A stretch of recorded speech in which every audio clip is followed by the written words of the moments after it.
All right, we're going to find vertical asymptotes here for this trig function. The reason for the interval here is because trig functions have repetitious vertical asymptotes, so if we don't have an interval, it's going to go on forever with infinite vertical asymptotes. Now you might think, oh wait, we need a fraction, don't we? This isn't a fraction. Yes, it is. Trig functions, almost all but sine and cosine, are fractions in disguise. We don't think about this. So h of x is really sine 2x over cosine 2x. So we really have a fraction. So our job now is to set cosine 2x equal to 0 and solve it. Now I have a little thing that helps me with this. When I have that 2x there, this 2x gets a little confusing. So my little way of taking care of this 2x is I replace the 2x with something else. So I'm going to say 2x equals u.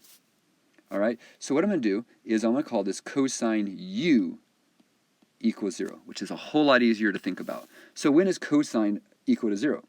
Let's think about that. If we think about the unit circle, we have the unit circle here. Where's cosine equal to 0? When is the x value equal to 0? Isn't it here and here? So isn't it pi over 2 and 3 pi over 2 repeatedly wraps around? We'll go with that for now. So I know that's where it's at. But that's a u. I want x. So if I do this real quick, if I divide both sides by 2 here, doesn't that mean that x is going to be u divided by 2? So for this, isn't u going to be, again, pi over 2, 3 pi over 2, dot, dot, dot, dot, you're going to keep going. But if u is this, but we want x, can I go plug u into here and find my x's that work? Oh, so x is going to be pi over 2 divided by 2. It's also going to be 3 pi over 2 divided by 2. It's also going to be 5 pi over 2 divided by 2, dot, dot, dot. Interesting.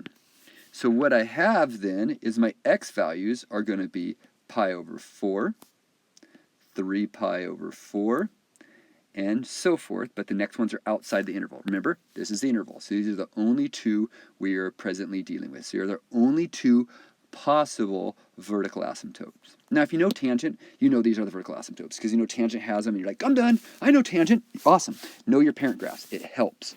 If you know it, you know it. Done. But let's verify it. So what we got to do for verifying is we got to, for sine, we're going to take sine and put into sine a number in, we're going to put in 4 pi over 3. Pi over 4. I don't know what I'm talking about. So when I plug that in, I get now sine of pi over 2. And when I plug that in, what's sine of pi over 2? It is equal to 1, which is a non-zero, so I know this is good. Then I'm going to do sine of 2 times, and I'm going to plug in 3 pi over 4. And when I do that, I get sine of 6 pi over 4, which is really just sine of 3 pi over 2, and that would equal to -1, which is not 0. So that also works. So I know my vertical asymptotes are going to be both of these. Those are both vertical asymptotes on the interval.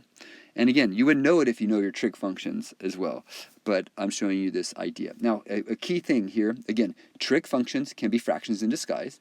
Second of all, when what's inside does not equal nice as x, you have to make a little trick. And what I do is I take whatever this is equal to u, solve it, and then convert it back to x's.